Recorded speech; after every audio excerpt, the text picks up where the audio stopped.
Hello everyone, welcome to KTV India. ఏపీలో అధికార party అధినేత జగన్ తీసుకుంటున్న నిర్ణయాలు హాట్ టాపిక్ అవుతున్నాయి. ప్రభుత్వంపై ప్రజల్లో వ్యతిరేకత పెరగడానికి కారణం ఎమ్మెల్యేలే అన్నట్లుగా వైసీపీ అధినేత వ్యవహరిస్తున్నారు.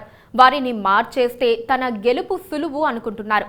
కానీ జగన్ రాజకీయ వ్యూహాలు గత 4.5 ఏళ్లుగా ఏపీలో ఉన్న పరిస్థితుల్ని చూస్తే అసలు ఎమ్మెల్యేలు, మంత్రులు నిమిత్త మాత్రులుగానే ఉన్నారని, అసలు వ్యతిరేకత ఉంటే గింటే ప్రభుత్వంపైనే ఉంటుందంటున్నారు.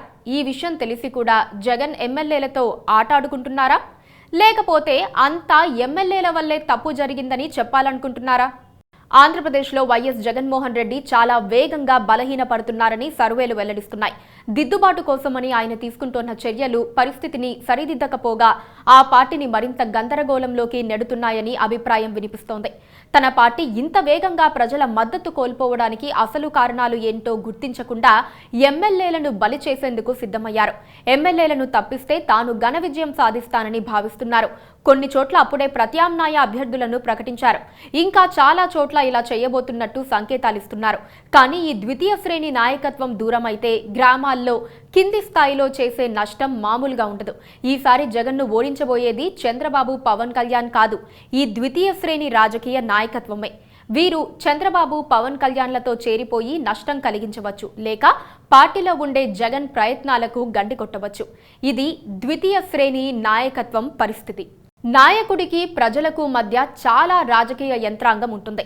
గ్రామస్థాయి నాయకులు, సర్పంచులు, మండలాధ్యక్షులు, జెడ్పీటీసీలు, ఎమ్మెల్యేలు, ఇలా రాష్ట్రమంతా విస్తరించి ఉన్న ద్వితీయ శ్రేణి నాయకత్వ వ్యవస్థను జగన్ పూర్తిగా నిర్లక్ష్యం చేశారు.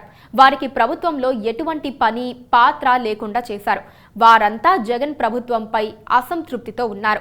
ఎమ్మెల్యేలు చెల్లని రూపాయలయ్యారు. ఇప్పుడు జగన్ వారు ఫెయిల్ అయ్యారని చెప్పి వచ్చే ఎన్నికల్లో తప్పించేందుకు ప్రయత్నిస్తున్నారు. జగన్ గెలవాలని గత ఎన్నికల్లో ఎంతో ఆధారపడిన వర్గాలలో ఇప్పుడు ఎంతమంది ఆయనతో ఉన్నారు? ప్రభుత్వోద్యోగులు లేరు.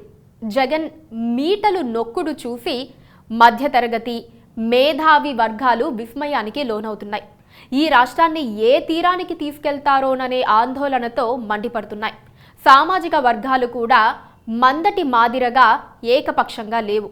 జగన్ను నెత్తికెత్తుకున్న రెడ్డి సామాజిక వర్గం కూడా ఇప్పుడు జగన్తో సంతృప్తిగా లేదు.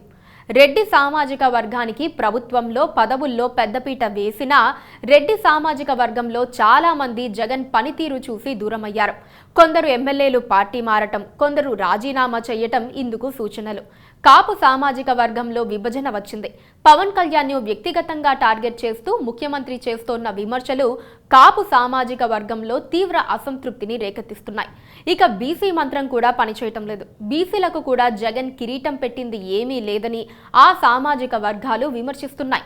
ఎందుకిలా జరుగుతున్నదో జగన్ గుర్తించటం లేదని వైసీపీలో చర్చ జరుగుతోంది.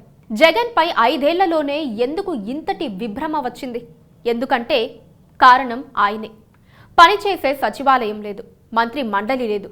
ముఖ్యమంత్రి ఒక దుర్భేద్యమైన సౌధంలో ఉంటారు. ఆయన ఎవరిని కలవరు, ఎవరికి అపాయింట్మెంట్లు ఉండవు. ముఖ్యమంత్రికి ప్రజలకు మధ్య సజీవ వారధిగా ఉండాల్సిన నాయకత్వం పూర్తిగా సంబంధాలు కోల్పోయి ఉంటుంది. ఇలాంటి తప్పుల్ని సరిదిద్దుకోకుండా అభ్యర్థులనే జగన్ టార్గెట్ చేయటం, వారిని మార్చేసి తాను గెలుస్తానని అనుకుంటూ ఉండటం ఆశ్చర్యకరంగా మారింది.